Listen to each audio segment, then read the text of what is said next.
I was seconds away from signing my mother's inheritance away. The pen was already in my hand. My wife sat beside me, fingers tightly wrapped around her purse, eyes red like she hadn't slept. Across the desk, the notary flipped the final page toward me and said, "Just sign here. Simple.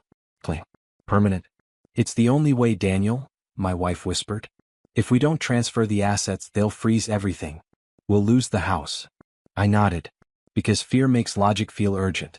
And urgency makes mistakes feel necessary. I lowered the pen. "Don't." The word was quiet. So quiet I almost missed it. I looked up. The notary hadn't moved, but his eyes were on me now. Not professional.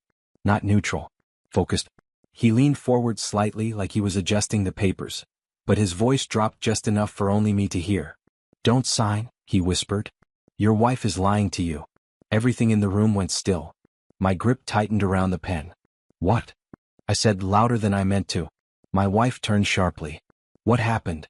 The notary leaned back instantly, face returning to neutral like nothing had happened. "Everything okay, sir?" he asked calmly. I stared at him. Then at my wife. Then back at the paper. Because a second ago this was just a signature. Now it was something else. A choice. And for the first time that morning, I wasn't sure who I was supposed to trust.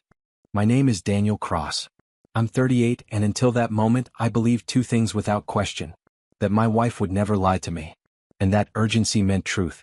Both of those beliefs were about to break. The inheritance wasn't just money. It was my mother's entire estate. Her house, her investments, the last thing she left me after a quiet life of discipline and sacrifice. She used to say, "This isn't for comfort. It's for protection." I never understood what she meant. Until that office.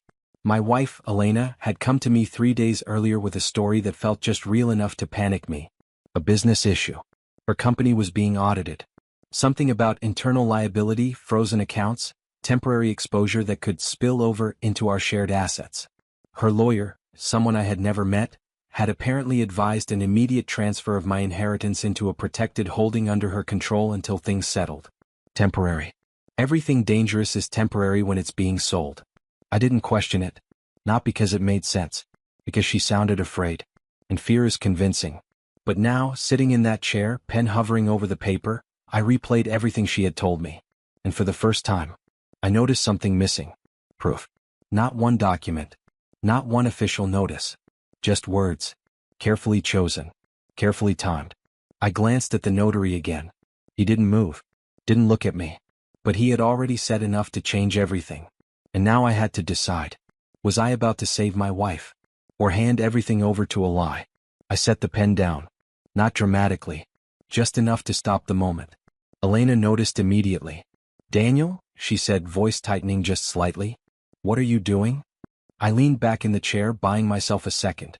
"Just thinking," I said. That was all it took. Her posture changed. Subtle. But I saw it now. The urgency came back, not fear, not concern, urgency. "We don't have time for this," she said quickly. "I told you what happens if we delay. They freeze everything. This has to be done today." Has to. That word again. I turned to the notary. "Can I have a minute?" I asked. He nodded once. "Of course." I stood up. "So do I," Elena said immediately, rising with me. "No," I replied, a little sharper than I intended. "Just me." That stopped her. For a second. Then she smiled. Not warm. Controlled. "Daniel," she said softly, "this isn't the moment to get paranoid." Paranoid. Interesting word. I walked out into the hallway. The door closed behind me. And for the first time since she brought this to me, I had silence. The notary stepped out a moment later. No rush. No pressure. Just calm. He looked at me and said quietly, "You don't have any supporting documents, do you?" I shook my head. He nodded once. Then said the sentence that locked everything into place. "Then this isn't urgency." Pause. "It's extraction." Extraction. The word stayed in my head longer than anything else he had said. "What do you mean?" I asked. The notary didn't rush his answer. "In my line of work," he said calmly, "real urgency comes with paperwork. Notices. Legal filings. Deadlines that exist outside of someone's story." He looked at the closed door behind me. "This doesn't have that." My chest tightened. "She said her lawyer?" Then asked to speak to him, the notary interrupted. "Right now. Directly. Simple." obvious, and somehow, I hadn't done it. I nodded once and turned back toward the door. Before I opened it, the notary added one more thing. If I'm wrong, he said, you lose nothing by confirming. Pause. But if I'm right. He didn't finish. He didn't need to. I walked back inside. Elena looked up immediately. Too quickly. Everything okay? She asked. I took my seat slowly. Then slid the papers back toward the center of the desk. Call your lawyer, I said. Silence. Not confusion. Not surprise. Just a gap. Now, she asked. Yes. Her fingers tightened around her phone. He's in court, she said. I told you. Then we wait, I replied. That's when her mask slipped. Just a fraction. Annoyance. Sure. Controlled. Dangerous. We can't wait, Daniel, she said. You don't understand what's at stake. I met her eyes. For the first time that morning. I wasn't trying to understand. I was watching. And what I saw didn't look like fear. It looked like pressure. Put him on speaker, I said. Elena didn't move. Not right away. Which told me more than any answer could have. Daniel, she said, lowering her voice, this is not how this works. Then explain how it does, I replied calmly. Silence stretched across the desk. The notary didn't look up. Didn't interfere. But I could feel his attention shift slightly. Elena finally unlocked her phone. Scrolled. Stopped. Then turned the screen slightly away from me as she dialed. Another small detail. Another crack. She lifted the phone to her ear. It's ringing, she said. We waited. 10 seconds. 15. Then she pulled the phone away and frowned. No answer, she said. Like I told you, he's probably... Call again, I cut in. That time she didn't hide the irritation. Daniel, this is ridiculous. Call. Again. She did. Same result. No answer. I leaned forward slightly. Give me the number. Her eyes snapped to mine. Why? I'll call. Another pause. Longer this time. He won't pick up for you, she said. That's not the point. Now it was obvious. This wasn't inconvenience. This was avoidance. Elena, I said quietly, give me the number. She stared at me, measuring, calculating. Then slowly, she placed the phone face down on the table. No, she said. Just that. No explanation. No excuse. Just refusal. And in that moment, everything became clear. Because truth doesn't resist verification. Only lies do. I leaned back in my chair. Not angry. Not surprised. Just certain. Then we're done here, I said. Elena's head snapped up. Excuse me? I stood, pushing the papers gently back toward the notary. I'm not signing anything today. That's when it broke. Not loudly. Not dramatically. But completely. Daniel, sit down, she said, voice tightening. You're making a mistake. No, I replied calmly. I almost did. Her hand slammed lightly against the table. Frustration. Real this time. You don't understand what you're risking, she snapped. I looked at her. Really looked. No fear. No concern. Just urgency collapsing into anger. Then explain it, I said. With proof. Silence. Again.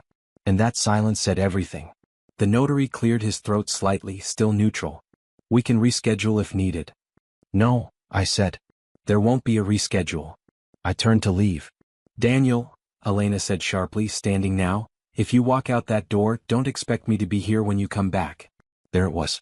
Not fear of loss. Threat of withdrawal. I paused at the door. Then said the one thing she wasn't prepared for. Then don't be. And I walked out. Behind me, I heard her call my name. What? Then louder. But I didn't stop. Because the moment you see the truth, going back becomes a choice. And I had already made mine. I didn't go home. Not right away. I sat in my car outside the notary's office for 10 minutes, replaying every conversation from the past 3 days. Every word. Every pause. Every moment I had mistaken urgency for truth. Then my phone rang. Elena. I watched it. Let it ring. Then stop. A second later, a message. You just destroyed everything. I almost laughed. Not because it was funny. Because it was predictable.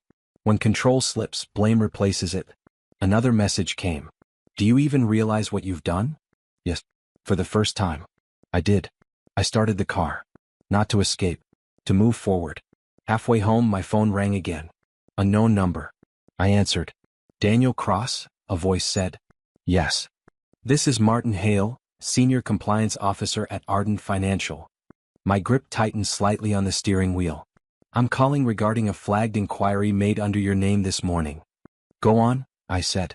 There was an attempt to initiate a full asset transfer linked to your inheritance account, he continued. The request raised internal alerts due to irregular authorization routing. Irregular. That word hit clean. We paused it, he added. Standard protocol. But we need to confirm, did you authorize this transfer? I looked straight ahead. No, I said. Pause. Then his tone shifted. Then you need to be aware of something, Mr. Cross. Another pause. This wasn't a mistake. It wasn't. And now, it wasn't just my problem anymore. I pulled over. Engine running. Hand steady. This wasn't a mistake, I repeated. Then what was it? The compliance officer didn't hesitate. An internal assisted attempt, he said. Whoever initiated it had partial access credentials and tried to route the authorization through a secondary legal channel. My chest tightened. Elena? I asked. We don't name individuals over the phone, he replied. But I will say this. The request originated from a legal entity that has attempted similar transfers before. Similar? Not first time. Pattern. Your account is now fully secured, he continued. We've frozen all external authorization pathways and flagged any future attempts for investigation. Thank you, I said. I ended the call and sat there in silence. Then my phone buzzed again. Elena. I answered this time. Not because I needed answers. Because I already had them. Daniel, she said immediately, voice softer now, controlled again. We need to talk. No, I replied. Pause. Then carefully, you're overreacting. This could have been handled quietly. Quietly. Of course. That's the point, I said. It was. Silence. Then her voice dropped. Colder now. You just lost your wife. I looked out at the road ahead. Empty. Clear. No, I said calmly. I stopped losing everything else. I ended the call. That evening I went home alone. Same house. Same walls. Different understanding. My mother didn't leave me an inheritance for comfort. She left it for protection. And today, it did exactly what it was meant to do.